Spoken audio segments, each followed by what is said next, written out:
The video opens with Shane playing the piano part, but he can't actually play piano.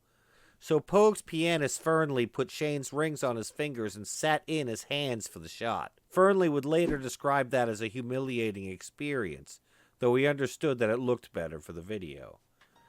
On Christmas Day in 1957, in the English village of Pembury, a child was born. Shane McGowan was the son of working Irish immigrants.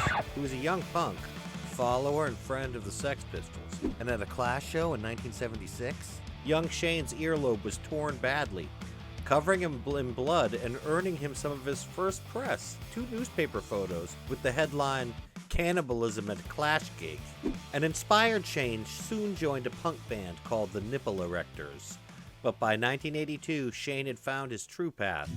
As he embraced Irish music, he learned the ins and outs of traditional music from his extended family.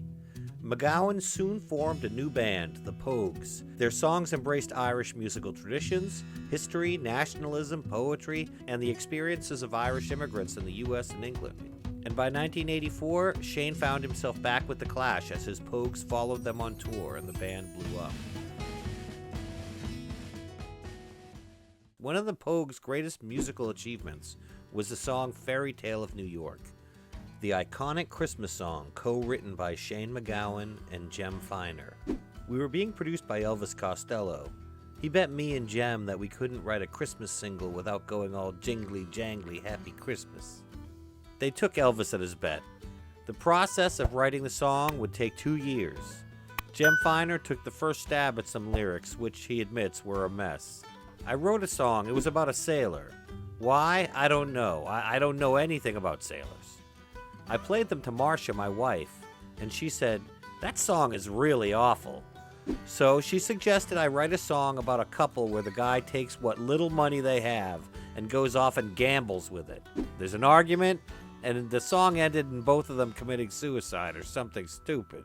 It was terrible. Give it to Shane and he'll sort out the lyrics and make them better. In the Christmas 1985 issue of Melody Maker, Shane McGowan said, "I sat down, opened the sherry, got the peanuts out, and pretended it was Christmas. It's even called A Fairytale of New York.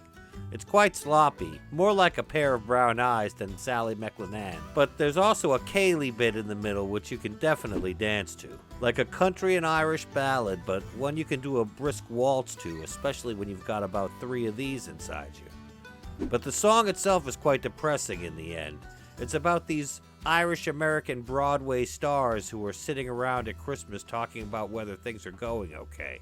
McGowan named the song after J.P. Donleavy's 1973 novel, A Fairytale of New York, which Finer happened to be reading at the time and left lying around the recording studio. Producer Elvis Costello suggested calling it Christmas Eve in the Drunk Tank from a lyric in the song, but thankfully the band resisted. Originally, bassist Cait O'Riordan sang the female part. She started dating Elvis Costello soon after, and both of them parted ways with the Pogues. The producer of that final version, Steve Lillywhite, diplomatically described the version with Cait's vocals as not fully realized. You can hear some early takes of that song on the Pogues' 2008 box set. The piano intro was written by Shane and inspired by the score of the film Once Upon a Time in America. Shane and fellow Pogue Spider Stacy would obsessively watch the film on the tour bus. But they still couldn't release the song. Stiff Records' financial issues in 1986 had the Pogues in a bind. They were still under contract, and they'd need to negotiate a distribution deal to release any new music at all, Fairytale of New York included. In 1987, the Pogues were finally able to get in the studio again to record the album If I Should Fall from Grace with God, with the legendary Steve Lillywhite producing. They recorded initially at Abbey Road, McGowan singing both the male and female vocal parts. Eventually, Lillywhite brought the song home to his home studio and asked his wife to do a guide vocal for the female part. The Pogues heard it and knew instantly that this was the voice they needed. It was Kirsty MacColl.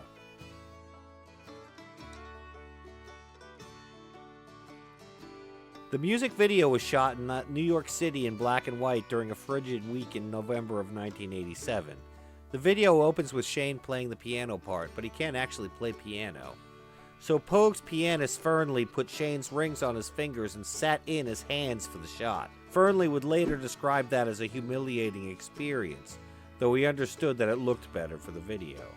American actor Matt Dillon, a fan, played the cop who arrests McGowan and brings him to the drunk tank. The Pogues were really drinking and really rowdy, and the set was a real East Side police station. Matt Dillon had to be convinced to handle Shane roughly. He didn't want to hurt him. And there is no NYPD choir as named in the song, so the NYPD pipes and drums were recruited to play that part. They'd been drinking on the coach ride into the set, and they were drunker than the band when they arrived. Since they didn't know the song Galway Bay, the pipes and drums sang the theme to the Mickey Mouse Club instead, and then they slowed down the footage in post-production, making it hard to tell what they were really singing.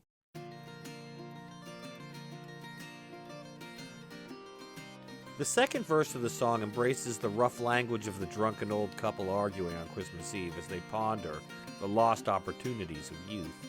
Some lyrical hints place the song in the mid-20th century, references to cars big as bars and Frank Sinatra, and several choice insults are exchanged by the characters in the second verse. Due to this language, the song has been bleeped or otherwise censored by BBC Radio 1, Top of the Pops, and other TV shows and radio stations in the UK and beyond. The Pogues have found this amusing. BBC One now plays the uncensored version, while the more conservative BBC Two still plays an edited version.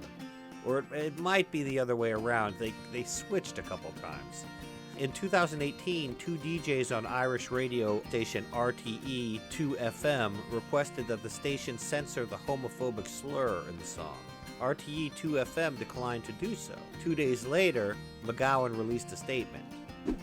The word was used by the character because it fitted with the way that she would speak and with her character. She's not supposed to be a nice person or even a wholesome person.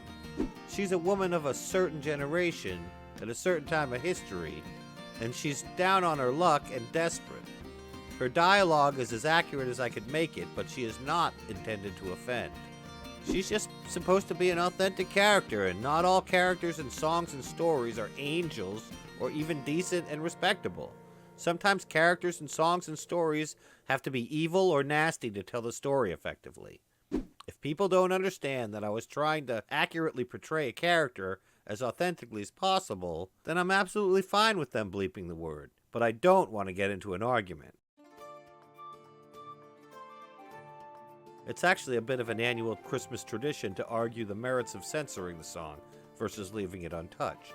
An alternate version with McColl singing "You're Cheap and You're Haggard" was recorded at some point. And this is the version that's included in the compilation album Tik-tok Christmas in 2020. The same version was used for the 2022 short Christmas special, The Guardians of the Galaxy Holiday Special. Fairytale of New York is the most played Christmas song of the current century. After spending weeks at number 1 in Ireland in 1987, it continues to top lists of holiday songs regularly. Lauded as a more real and authentic Christmas song than a lot of the tripe out there. It's been covered with various degrees of success by Bill Murray, Ed Sheeran, Saoirse Ronan, and Jimmy Fallon, and regrettably, John Bon Jovi. A cover of the song appeared on the album A John Bon Jovi Christmas, with reworked lyrics and Bon Jovi singing both the male and female parts. Bon Jovi's version was despised by both critics and fans, and named one of the worst songs of 2020 by several publications. In fact, the Pogues retweeted a post by Irish musician Rob Smith saying, "I have heard Bon Jovi's cover of Fairytale of New York. It's the worst thing to ever happen to music, and I am including both the murder of John Lennon and Brian McFadden's solo career in there. This is worse." Merry Christmas, ballers! If you enjoyed this video, please check out this one, and please click like and subscribe to be sure that you catch our next video. It makes a huge difference. Thanks so much. Peace out, ballers.